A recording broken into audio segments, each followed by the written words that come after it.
Morning, folks. Hope you are all doing well.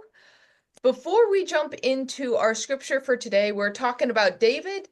David bringing the Ark of the Covenant to where he is living, and the covenant that David specifically makes with God. But before we get to that, there's a little bit that we didn't get to last week that I wanted to cover just to make sure, or because it's interesting, but also kind of to give ourselves a sense of place. Mhm. So I'm going to share a series of pictures. Specifically, we're going to once again talk a little bit of maps, but specifically about the city of David. If you remember a few weeks ago, or is it last week? I did not double check that one. It was last week. David captures Jerusalem, which to this point had been a pagan city, and this is going to be his capital that he is establishing. So going back a few weeks just to make sure we're all on the same page, this is kind of the state of things more or less before David is able to convince Israel to join powers with them. So if you remember, initially he was just king over Judah down here. Eventually he got the northern tribes of Israel, but you can see Phoenicia's up here, the Philistines are down here, and we still have Edom and Moab and Ammon and all of these tribes that are still kind of in and around this area. So this will be more or less the size of David's kingdom uh, in a little bit. So it starts off a little bit smaller, but he will be very successful in his military campaigns, and this is more or less the size of David's kingdom. Ooh, I thought I had one more here. Ooh, oh, I got my numbers wrong. Hold on a second. You'll get a little bit of a preview. This is more of like the size of influence, more or less. This will be the size of his kingdom that is like directly under his administration. But there is cultural rule a little bit farther out. We will see that Solomon has a much bigger kingdom than David does, but this just giving us a sense of place. But let's talk about the city of David. So Jerusalem is built literally on a hilltop, and they have recently found the archaeological site of the city, quote, city of David. Um, as it happens, uh, the cities are just stacked one on top of each other. Um, and so if you go underneath the existing city, you can see some of the remnants of some of these houses. You see David's palace up here. I think I brought this up last time because the well is over here. And so they built a wall around the well so people, when the city is being attacked and besieged, you have a water source, which in the desert is extremely important, but it also makes Jerusalem a extremely resilient city. What you will notice though is the farmland that is outside of the city. So this right here running alongside it is a valley. Notably, zooming out just a little bit. Ooh, come on. Here we go. So you will see the city of David is down here, and you will see Mount Moriah, which is a little farther up over here. This is where the temple will be built. The landscape looks a little differently now because the second temple that gets built, because this one is going to be knocked down by Babylon, the second temple built in the same spot, but then King Herod of biblical fame built out the temple platform to kind of hide this mountain here. So there's actually, it's called the Stables of Solomon. There are tunnels under the Temple Mount. If you hear the Temple Mount, there's a big old platform. They basically built a platform around the mountain, and there's caverns underneath. There was a very famous terrorist attack in the Stables of Solomon. That's all around here. When we're talking about Jesus and the Mount of Olives, you will notice the valley here, and there's a hillside that goes up this way. That's where the Mount of Olives is, and this trail here is more or less the entry into Jerusalem that Jesus will take for Palm Sunday. So Palm Sunday, Jesus will come down here, go up there, enter the temple, flip some tables. So that's still in and around this area. And it's very much guided by geography because of this valley here has a water source, good for farming. Nowadays, there's a big old cemetery on this part over here that's off screen. But there you have it. So the temple, or the just downwind of the actual mountaintop here, this is where the oldest parts of the city were. So by the time David got there, the initial wall around the city had already been built. You can see there's kind of layers to the wall. That is for protection, but also the further in you are, the like wealthier you are. This is kind of a reconstruction. This has more like big buildings where this one's like small little houses. This they think, or this is another image of it. And so you can see a little bit better how steep this valley is. This is a later reconstruction. You can see Jerusalem eventually grows out to the side. Um, so once again, this is more of a later, if you know modern Jerusalem, this is kind of a look backwards into history. So the city of David is just this little part over here, the temple, and you can see the Temple Mount that covers that hilltop that I was telling you about. Zion, the upper city, this is a part of a different mountain, which is the Mount of Zion. Every time you hear that they're talking about this. There's another set of walls here and another set of walls here. And now Jerusalem, so today, all of the city within these old walls is called the city, or the old city. Jerusalem extends far and beyond the old walls of the city. So you can get a sense of size if you kind of have a sense of how it grew. And the city of David is actually pretty darn small. And it's just this little area here. Another overhead view where the city of David, just this little strip here, and you see the successive walls that were built around and around, and now there is an unwalled part of Jerusalem. This is just the old city. One more look at it because this will come into play. Once again, old city, you have the mountaintop, and notably there's a threshing floor up here that comes into play in the story. We'll talk about the threshing floor in a minute. Whoop. So any questions kind of the landscape that we're talking about and the city of David? Is quick flyby there. Does it help us kind of get a sense of place and place in history? Yeah. Very much so. Very Okay. much. Yes. When I was signing on, I in order to get the gallery view, I somehow missed getting the picture that you were showing everyone. So I don't know what happened. Let me see if I can put it up real quick again. Yeah, just so I can I was listening, so I thought I have a picture in my head, but I wanted to see. Yeah, I'll bring up especially or I can get the last two pictures really quick again. Okay.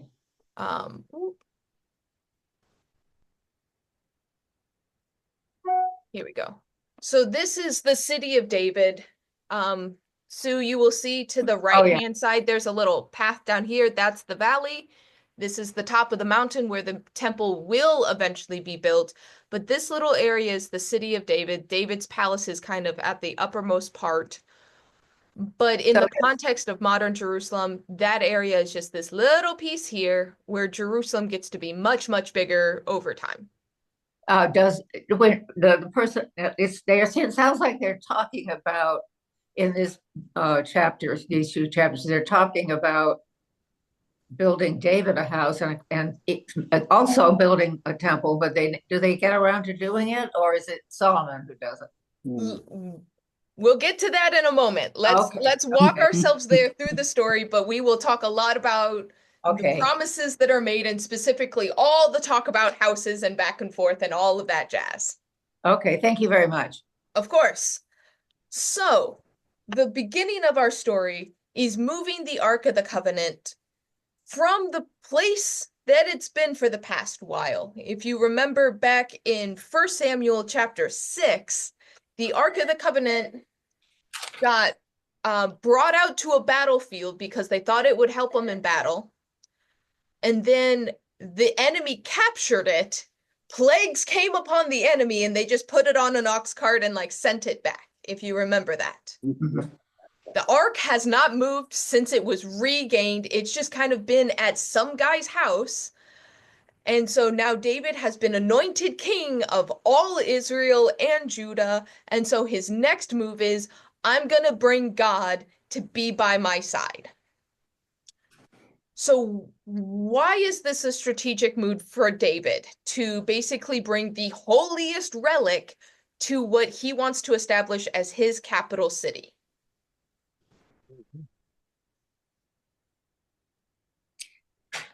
It it establishes his line as opposed to Saul's line. So why does bringing the holiest relic, why does that establish his line? Wasn't God the one that said that he should be? Yeah, so God made promises. Yeah. We're ignore chapter 7 and the covenant that's happening. David doesn't know that's gonna happen. Oh, he So, doesn't. Okay. yeah. This is just he's thinking strategy now. So why bring the holy relic to him and his town? Well, he apparently believes that God's on his side, and it's a good, yeah. It's a power move, just to get things organized and established. Yeah. I would say it probably more convenient for him too, because he's closer to God that way himself. Okay. So why does it benefit him to be in proximity? Like he's closer to God, yes. Okay, someone keeps calling. Well, because he apparently believes that God needs to be close to see what's going on. I don't know. So there is a piece of that. Anyone else have ideas or? Well, he sort of could communicate with God a little easier if he's closer. It's a And convenient. of course, Nathan came into the picture later to tell yeah. all what God said. But I think he feels like it's an important thing for all the people to see Yeah. this. I mean, God is the most important part of that whole thing. They're God's people, and they need to know that God is there and that David and God are together. It's kind of like the two people right beside each other, we're buddies. We're Yeah. the-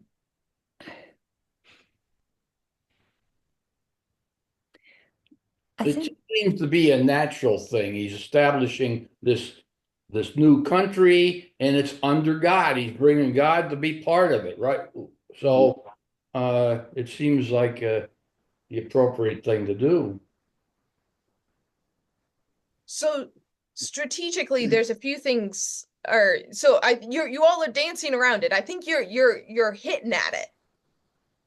So when you're thinking about who has the power in a country, there are people who have or there's different kinds of power. There is power of a king, and a king can have a power that is authoritarian. He has the authority to do what he wants. He's been given the blessing. Technically, good or bad, he can do what he wants. That doesn't mean he has the people on his side, because we kind of saw Saul sometimes he had the people, sometimes he didn't.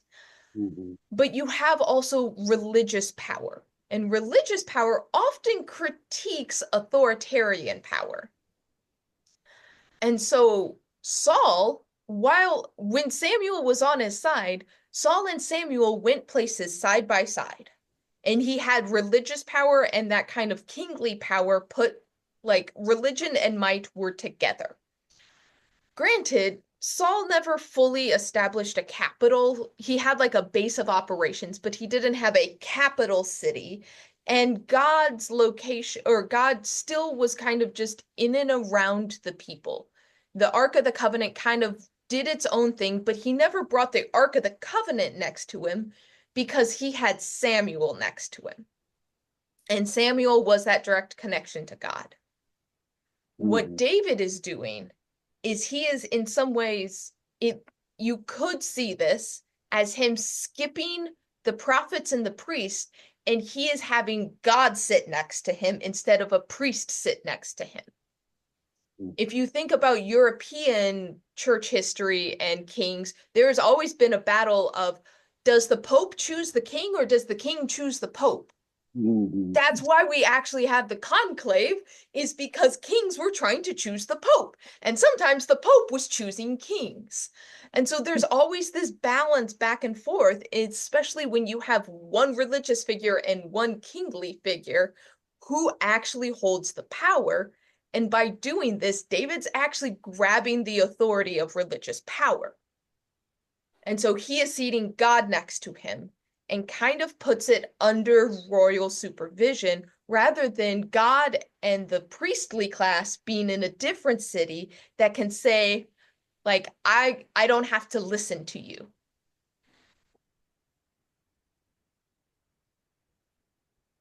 So that's the political understanding of why this is a very good strategy for David, is it kind of brings the priest under his thumb. Well, he starts out being scared because they're assuming that God struck the person who brought it, Uzzah, dead because he touched the ark by mistake. Right. So they start the procession. Let's talk about this. So they bring the procession. They're bringing the Ark of the Covenant, the Ark of God. Remember, especially in this chapter, we see a very geolocated God. God's not omnipresent. God is on the ark. And it literally says at one point, who is enthroned on the cherubim. When they're moving God in this ark, they assume that literally this deity is standing on it. This is God's coach and chariot. They are moving the location of God. So what we will also see is a way of talking to God that changes. I was thinking about how to describe this. Remember how I keep talking about God, David asking yes/no questions and throwing the stones? That's kind of like calling God up on the telephone saying, hey, can you give me advice? Throw the stones, yes or no, magic 8-ball. We start to see David be conversational with God when God is in proximity. So they are moving God's proximity, and one of the sons that has been kind of taking care of the ark accidentally touches the ark and dies because of it. Those of you who were in the other book studies, does this should sound familiar to you? When else have we seen this? Do you remember?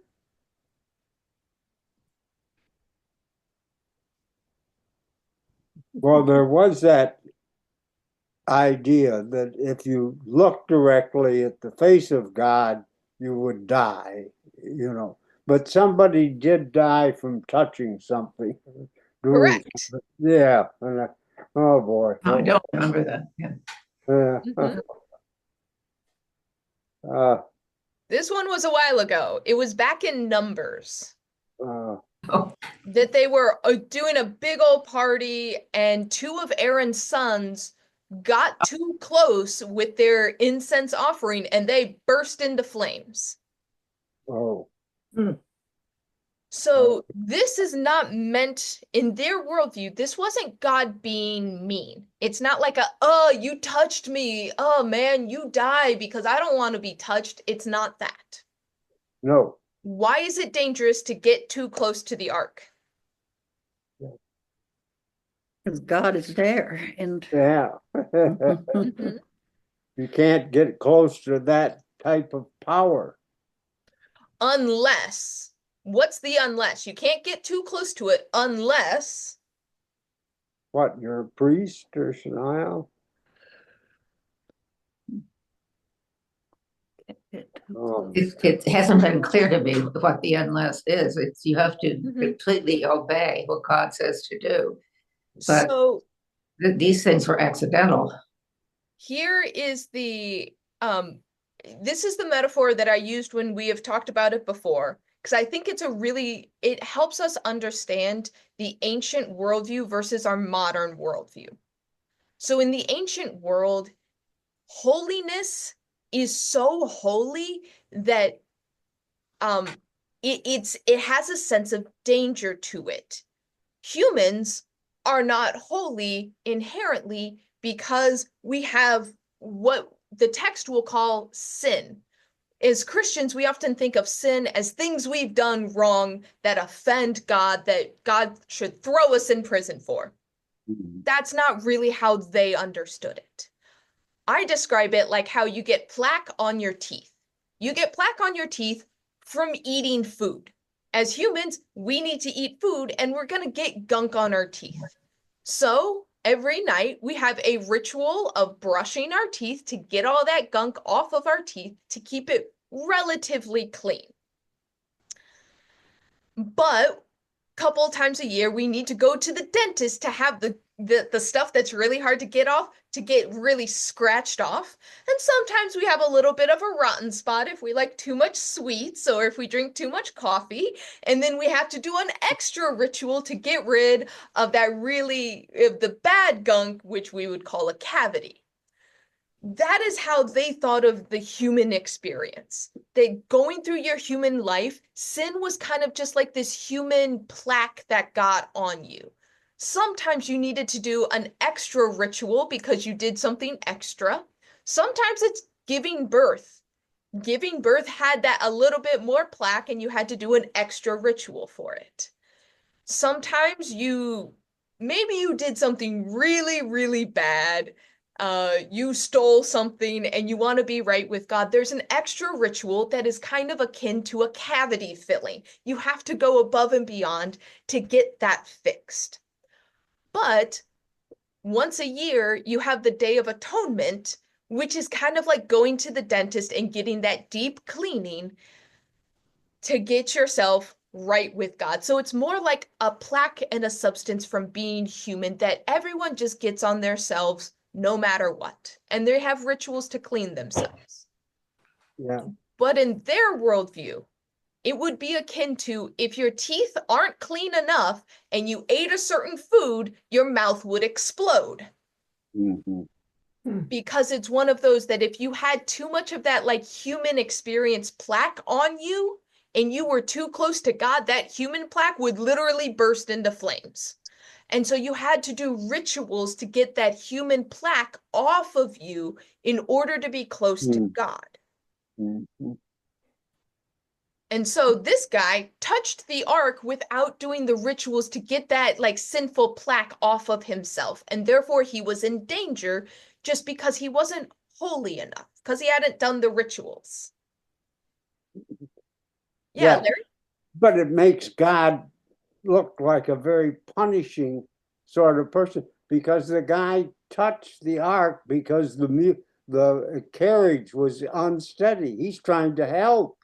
He's trying to prevent the ark from falling on the ground, and for that he gets himself killed. It would not, to the ancient people, it would not have seemed like God was being mean. Yeah. Because this is one of those, it's actually not as much like God saw this guy touching the ark and was like threw a lightning bolt of like to hell with you, buddy. Like it's not like that. It's more of a cause and reaction. This guy wasn't holy enough and he tried to support the ark and oh, oops, that was a bad combination. Yeah. It's like that was an accident. Yeah. I'm sorry. Be careful where you put your fingers. Yeah. Right. So what is the side effect when David sees this guy drop down dead? At least this guy doesn't explode into flames like the other ones have. This guy accidentally touches it, drops down dead, and David's reaction is what? Anger. He's upset. He thinks it's an overreaction by God. He decides to keep him out of the city. He wasn't ready to take him into his city because he was scared. Yeah, he was afraid of God Yeah. having done that. What is that thing?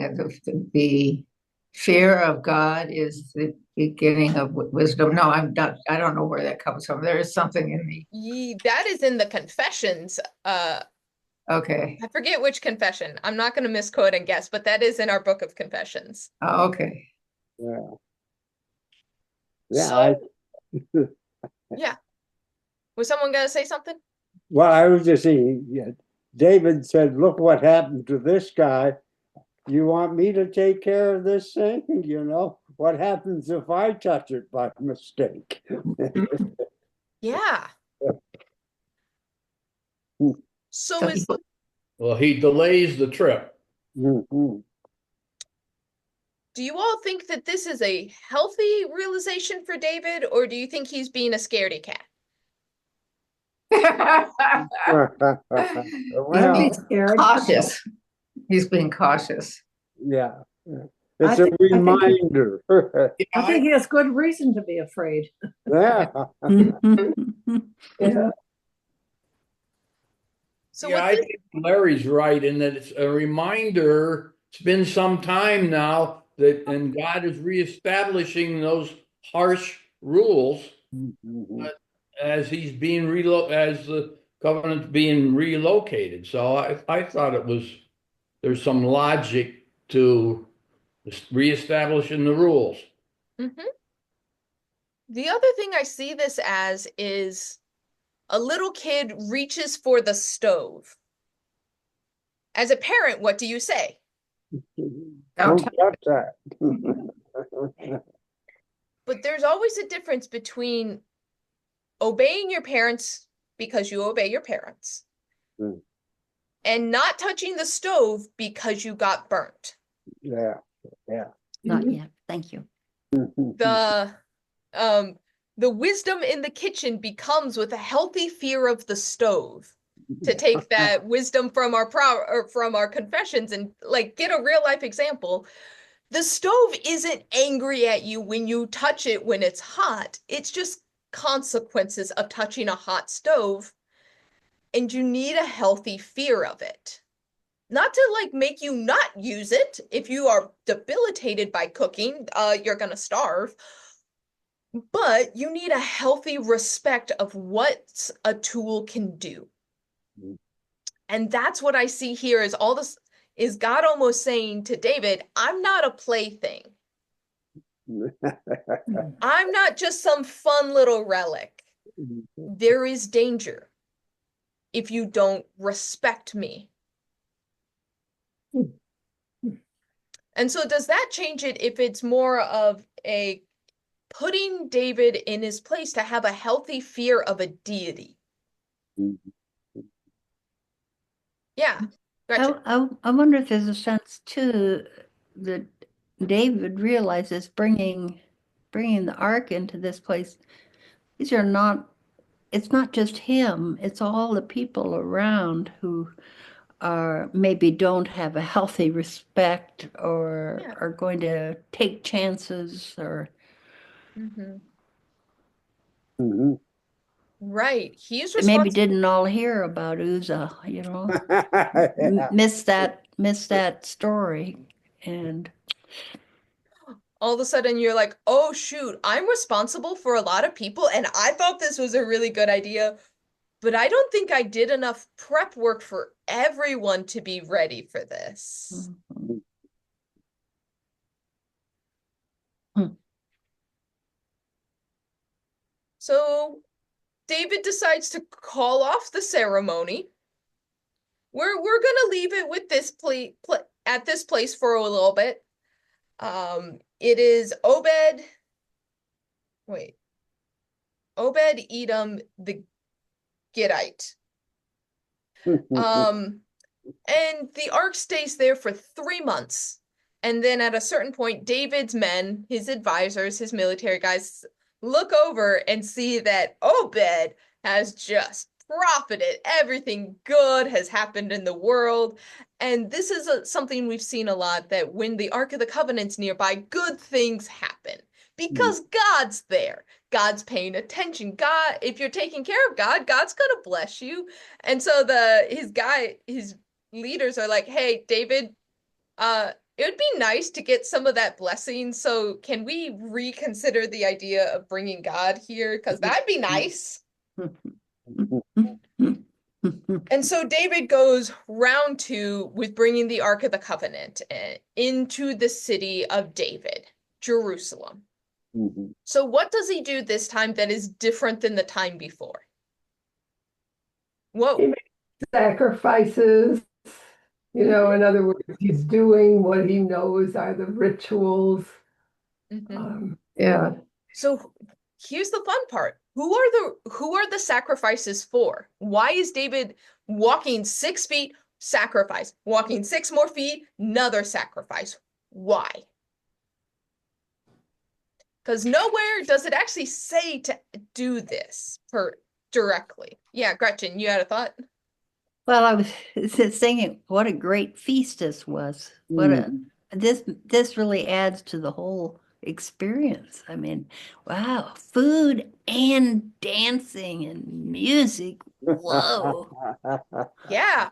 Imagine if the Macy's Day Parade came with a free Thanksgiving dinner. Like, Yeah. yeah, getting the people on his side with this one. It's interesting. He offends his wife, who's the daughter of Saul, but he doesn't offend God. We'll God get there in doesn't say, just "You a put your moment. clothes on." Yeah, David's basically dancing naked here. Yeah. Near naked. But going back to the sacrifices here, I don't want to lose this here. These sacrifices are not necessarily for God. No. What David is doing is he is sanctifying the city. This was a pagan city up until very recently.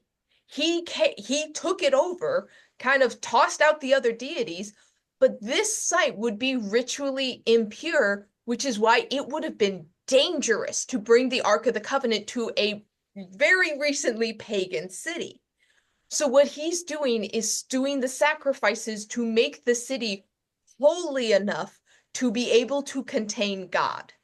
Because he's like basically taking the entire city to the dentist. Not just for your annual teeth cleaning. We're getting down and dirty. We're doing all the work and doing all the sacrifices, which has the benefit of having a great feast at the end of it. But the sacrifices are actually for the city's sake, which is why every 6 feet we're doing it again and we're doing it again. It is slowly welcoming God into the city and carving a path of holiness. So how does that change the mental image of what's going on here?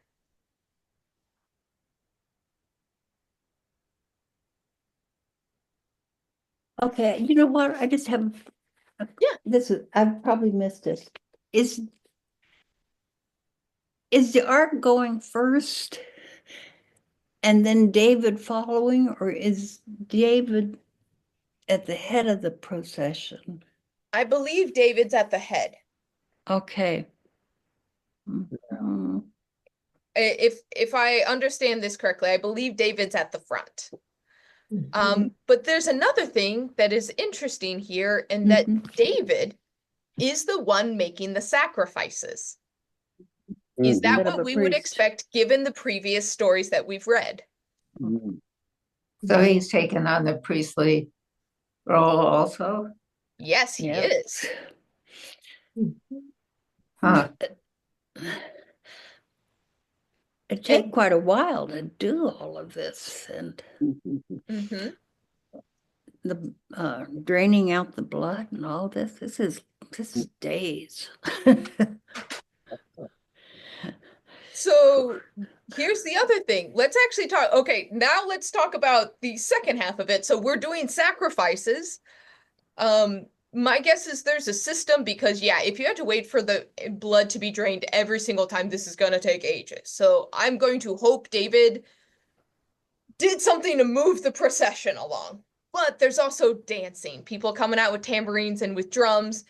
And we get a description of what David is doing. So David is wearing a linen ephod, which does the word ephod ring a bell with you all? Because it should. Yeah, Well, that's that vest, priestly vest, isn't Yes, it is. Just a reminder, this is the it? linen ephod, this thing right here. Mhm. And what has David done with it? like an apron, right? Yeah, but it says something very specific that David has done. He has girded his loins with the linen ephod. Oh, I see. So this is one artistic representation. This is David a little bit more clothed. Probably not what he looked like. This is another representation, a little bit closer. You can see him tied around his waist. This would have been considered like underwear. Nope. Oh, those are all the pictures I saved. Sorry. He is likely wearing a loincloth. He is likely tied the Yeah. priestly garments up like a loincloth around his waist. Otherwise, naked as the day he's born. So he's kind of wearing priestly garments, but also not wearing anything at all. He's really kind of. And wearing them in an unusual way. Yes, he is. And then he is dancing with all of his heart in front of the Ark of the Covenant. Yeah. So, is this kingly behavior? Have we seen this before? Is this usual, unusual? What do you all think? Who was it? What was it? Saul? Who was it? Saul. Saul that went and they got there and there was a big party and everybody fell down dancing. Yeah. So Saul was And they on thought more than one occasion caught up in like the fever of the moment and stripped down naked. And the quote was, "Is Saul one of the prophets?" Because he was having an ecstatic prophetic moment, dancing around naked. And they Or thought near he might have a mental illness of some kind or a breakdown. My guess is certain things have psychoactive elements to it. Turns out frankincense has some psychoactive elements to it. And if you're burning incense, I think frankincense actually can be a mild antidepressant. But some of the things they would have been burning do have psychoactive elements, so there may have been a little bit of drugs involved. There were a few mushrooms in the sacrifice. Right, yes. So this is not the first time we've seen this. But Saul's daughter is taking issue with it. So what is her response as she looks on to her husband who has recently brought her back from her happy marriage and sees him dancing next to naked down the street? She's upset that all the young people are seeing this, all the young women are seeing this, and so David is showing off his parts to people who might be interested in them, and he's always interested in a young woman, of course. Kind of a little cynical, but that's the way I see it. His harem is very big. Yeah. Do we think her comment is reasonable or unreasonable? Well, I think she thinks it's making him undignified and yeah. that he isn't shouldn't be showing himself to the crowds like that. It's not right. It's not proper. But she seems sort of prissy, doesn't she? Kind of prudish Yes. in this aspect. Well, she's a wife. It's amazing that there isn't more of a. Well, she's the only one who's recorded as saying it's inappropriate. You would have thought somebody else might have said that too. Praise God. But on the other hand, you could say that David was so caught up in the moment with God coming near and God being here and taking God into the place of new and his own home. I mean, David was happy. And so shouldn't he just show it? If you're happy and you know it, clap your hands. I think he was having a blast. He was just having a wonderful time. Yeah, B. But this is the daughter of Saul. I mean, Not going to be happy for David. Mhm. So It says, that as one of the vulgar fellows mhm, shamelessly uncovers himself. mhm. So notably, yeah, she's a princess. Hmm. She acts like a princess, but she also is a princess. Right. I wouldn't doubt though, as we've seen with like young ladies who grow up in the limelight, you are held to a very high standard. Mhm. And there may be a certain point, like there's probably jealousy that oh man, is David gonna bring in yet another young thing because they're all seeing him? Like that's reasonable. And I also don't doubt there's a point of she may not want to admit it, but jealousy of like, I wish I could be so carefree as that. Like I've always been under scrutiny. I'm still under scrutiny because now I'm the dead king's daughter. Um, and just seeing that wild abandon that her husband, the victor, is doing, like a wish for that kind of freedom. And sometimes people are bad at expressing it, so it comes out as critique instead of, I wish I could do that. Hmm. That could be that too. There's probably a lot that's going on with her right now. But there's also one of the things that's interesting is there's a subtle affirmation of like David's worshiping God here. Mhm. And we the undertone of the story is you should be able to worship in the way that you see fit.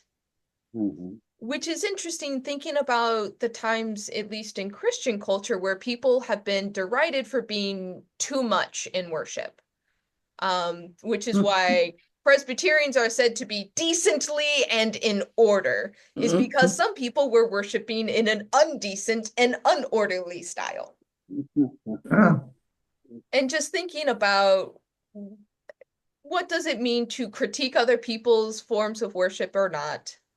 At any rate, this is the last we will hear of Saul's daughter, I believe, but you read here, she has no children. And in a Right. way, she is basically punished for critiquing David. It is also the end of the line of Saul. She will have no children. Mhm. In the notes, it said that if that her children would be heirs of Saul. I mean, they would Yes. yeah, that's one of the reasons. It's not just because she said this, but because of the you know they're not David's heirs. She still has I don't understand that. What is the law that says that when she's married that her children are not heirs of No, the it's husband, but heirs of her father? so there isn't anything that says that. The issue is that um God vowed to end the line of Saul. Yes. And so an heir of hers would be an heir to both lineages, which Oh, actually I see. would Sure. be the strongest contender for being king, is one who is the child of both kings of Israel. Okay. So And then so that's it. Okay. yeah, And he would be both and would be a strong contender, and it matters a lot for as we will see with Solomon, that no child is born of that marriage, which would have the greatest claim to the throne. I saw some hands. Yeah, Larry? I thought it might just be a euphemistically way of saying David decided I'm not going to have anything more to do with you, lady. Oh, I do not doubt it.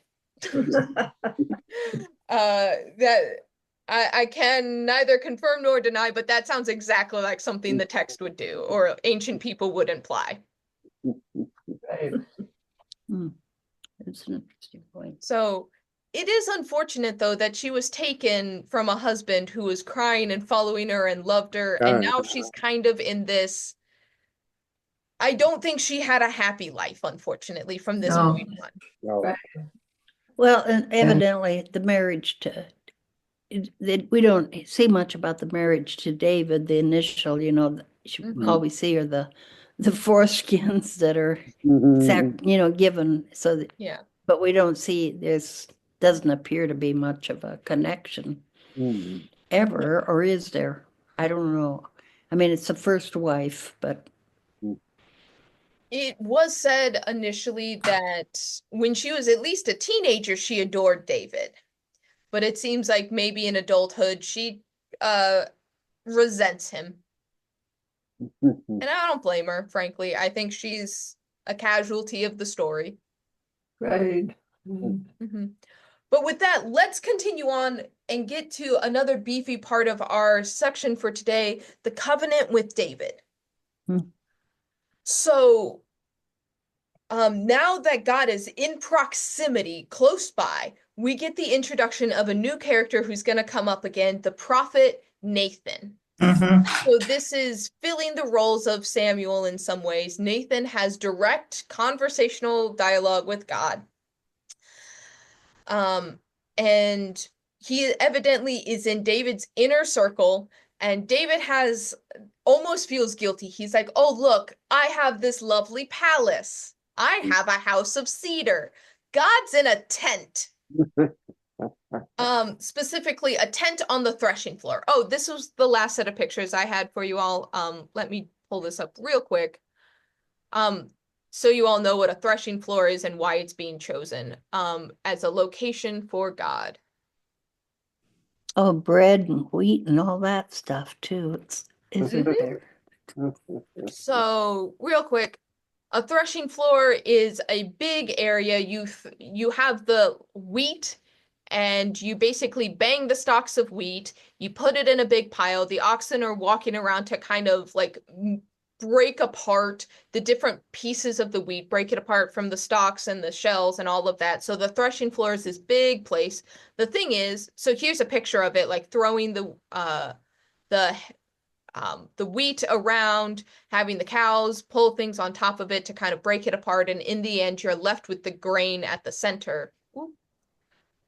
The thing about it is, it's typically on a high place, and then all the wheat or like the rest of it can go downwind.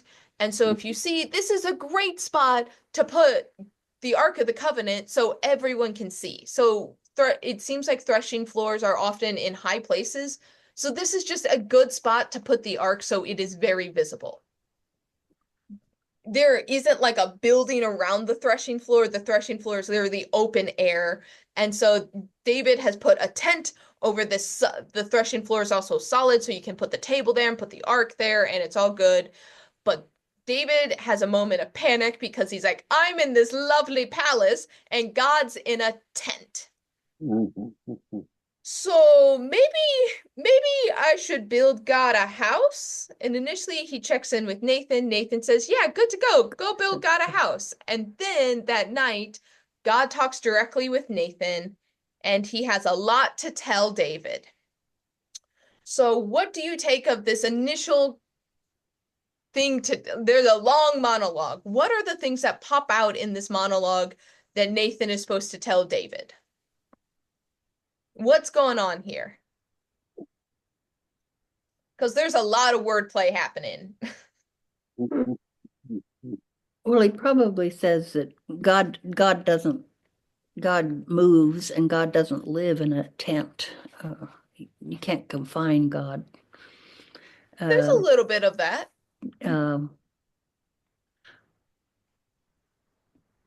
He's not pushing for his own place, though. It seemed like he was saying that wasn't needed, but I was puzzled by this. I didn't realize, I ended up not being sure what he was saying. Okay. Well, he's telling them, he says all the things that he's done for David and yes, people. Talks about that quite a bit, and then he tells about all the wonderful things that will happen in the future. He's kind of making a promise. I thought he was making a case for having a temple built for him, but didn't seem like that. Look what I've done for you. It seemed, when I was reading, I thought that it was a pretty cool thing to delay this and set your priorities. that your priority shouldn't be to just make a beautiful temple, that there were so many other things that should be addressed. And I thought it was kind of cool that God told David to just slow down. Don't worry about me. You got enough issues to deal with. Mhm.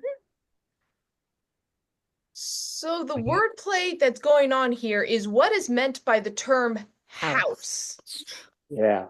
So God is in some way saying, oh, you want to build me a house? No, no, no, no. I am going to build you a house. Oh, Not a physical house, but a dynasty house. House as in family. Mhm.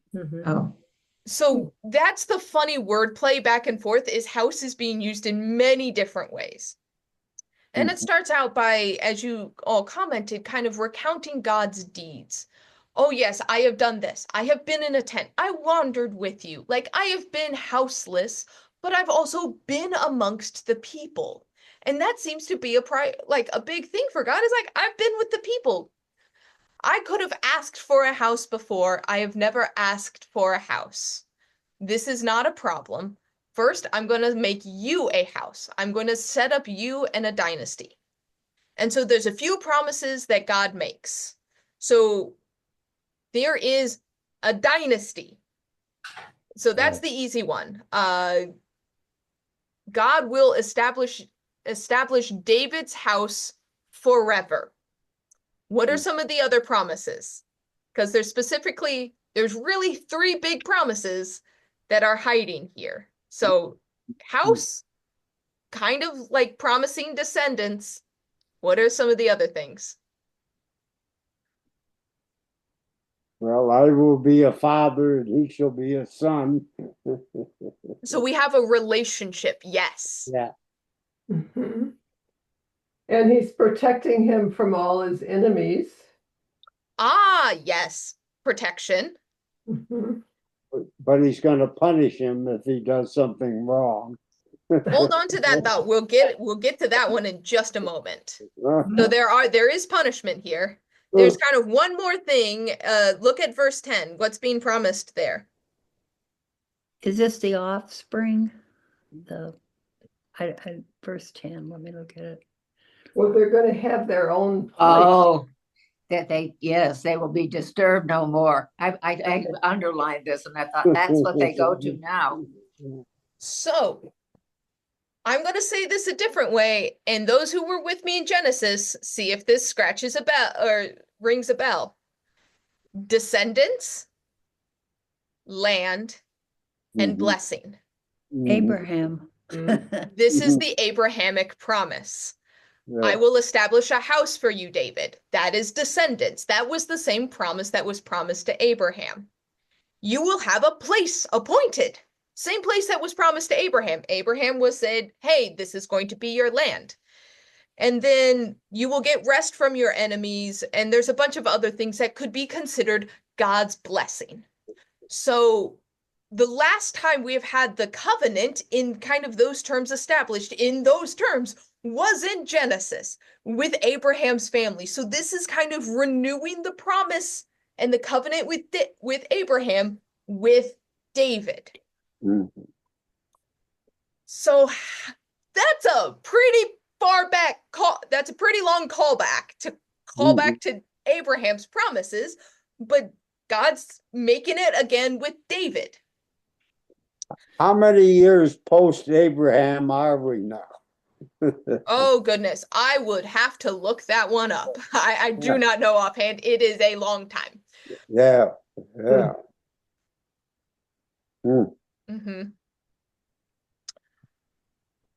So, with the 5 minutes remaining, let's talk about the second piece of it. This is talking about the next king directly, but also future kings after it. I shall be like a father, they will be like the son. Things will go well, but just to let you know, if they do bad things, like a father, there needs to be repercussions. Why is that important to have here? Because there's a very specific reason why this exists. And I want you all to think about what happens in the future and why this is important.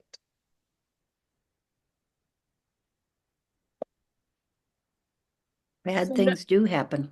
bad things do happen. What happens in a couple hundred years from this point?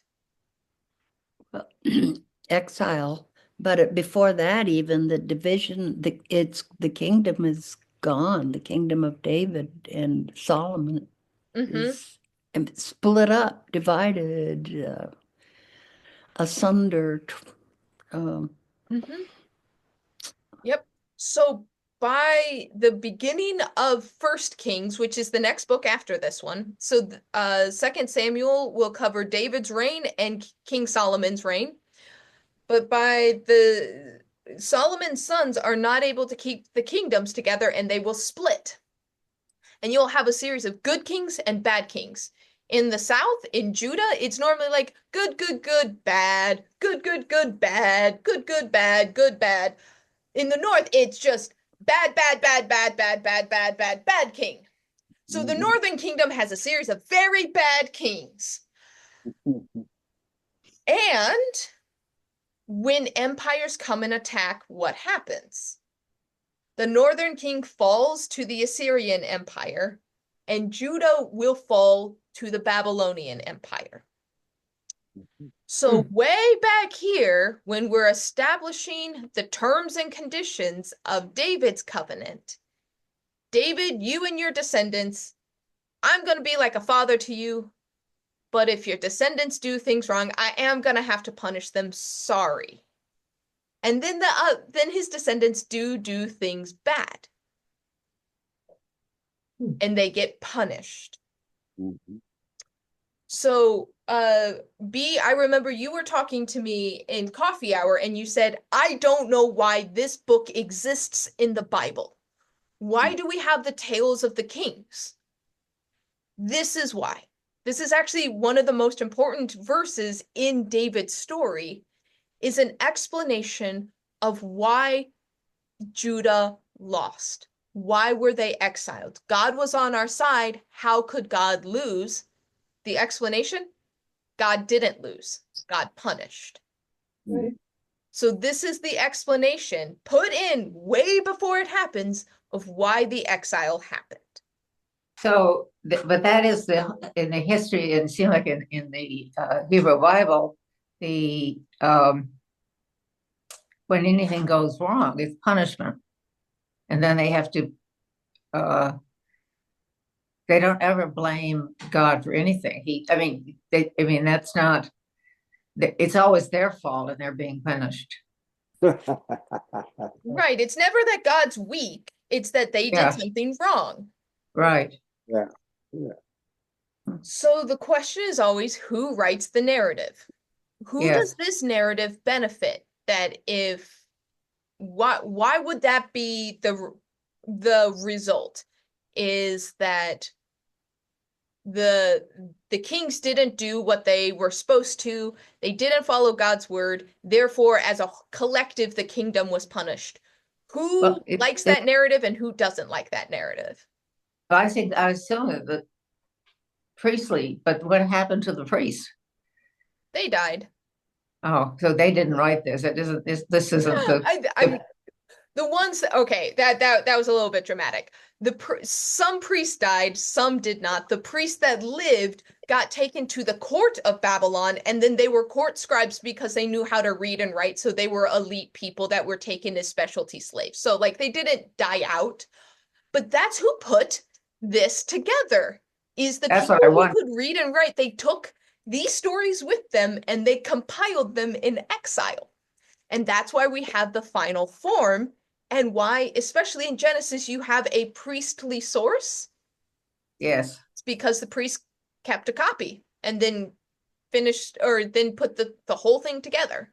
Uh-huh. That's what I thought. So they didn't have any direct power. They had more indirect power. And in the final analysis, they had a lot of power. So when you take out the king, who is next? So they had cultural power, and especially in exile, the The religious people had power because theirs was a soft power, cultural power. They Yeah, kept the culture alive, and so they got to define the narrative. okay. So do we think that the priests like the kings or not? Well, No? Well, Larry, I why don't did the think, priests not like the kings? well, they don't like anything that threatens their power, and the kings don't like them for the same Well, the reason. king kept doing, it's kind of like Henry VIII all over again. I mean, of course, it's the other way around. But, um, Mhm. yeah, but the priest got the final word. They got to define the story. Yes, they did. B, do you have a thought there? Really, Or you really okay. interesting. Yeah. Do they have priests now? Nope. in So Israel? this is why I make a big deal about the destruction of the temple, because it in the time after Jesus is because it changed so much. So when the temple was destroyed by Rome, Rome killed all of the priests. There is no Okay. more priesthood. There is no more temple. So That there's is now, the rabbis. It becomes rabbis, teachers. and the rabbis were the Pharisees who had had cultural power in the north. Yeah. Okay. Okay, gotcha. So you see history repeating itself. What's the line? History doesn't repeat itself, but it echoes. You can see the reverberations of where similar things happen again and again in very similar ways. And so we have a promise to David, and in some ways, this is both hopeful and not hopeful. Because in verse 16, it says that David's house will be established forever. Yeah. And the people hold on to that, which is why Jesus's lineage is counted to David. It's because the people believe that even in exile, David's line continued. Is Joseph in the line of David, or is Mary? I thought it was Joseph. Yes, Ha. that's the problem. Gretchen? I thought it was Joseph. Yeah. Gretchen, what were you saying? I was in Immaculate Conception too. That Joseph didn't have anything to do with it. Wink, wink. Yeah, and nevertheless, his lineage is still the one that's given, which is Yeah, it's just yeah. funny. So it's counted. It's I'm sure messy. that's been noticed before. Yesterday the book group met and we picked a book for next year. And that must be my phone. And more people voted for Elaine Pagels' new book than any other book. So we're going to, and she's good, very much about the parentage of Jesus. It's mostly about that. Well, have fun reading it. I'll be curious what it says. We have, yeah. Anyway, so the one thing we didn't get to, David has this long prayer. I don't think it says anything particularly unique. Once again, the term house is being used back and forth to be like, oh, I wanted to build you a house, but thank you, you're going to build me a house. This is like cream of the crop, what the Hebrew people think is like great poetry, great prose, just be as repetitive as possible. Have as much wordplay as you can. This is excellent Hebrew writing. But we can start to see the closeness that David and the God of Israel are going to have, that they are close by, they have proximity. God's made specific promises that are also very ancient promises back and forth. So what do you all think? We are already past time, but I'll give you a moment for reflection if you have any final thoughts for today.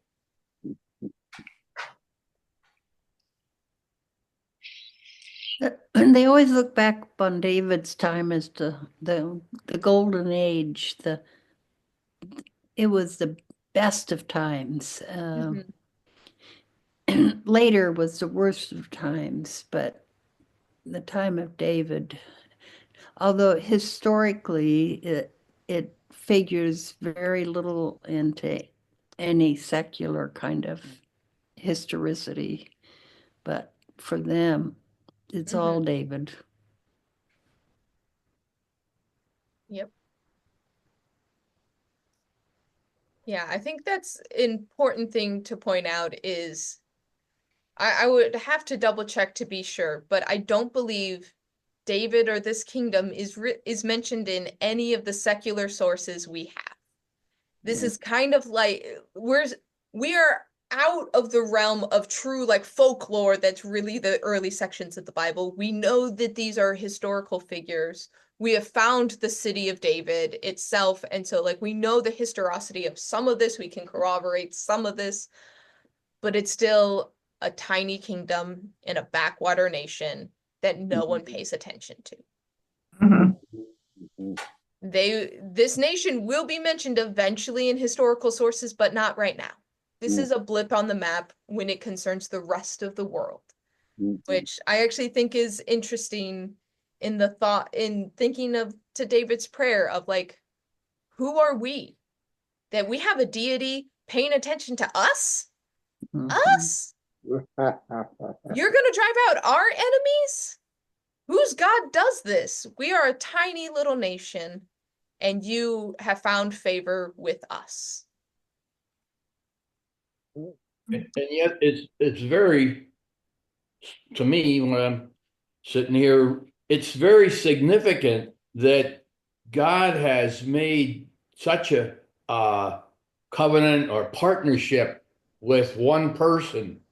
So even though you say it's a tiny little place, but it happened, and it's there. So I think it's very rich.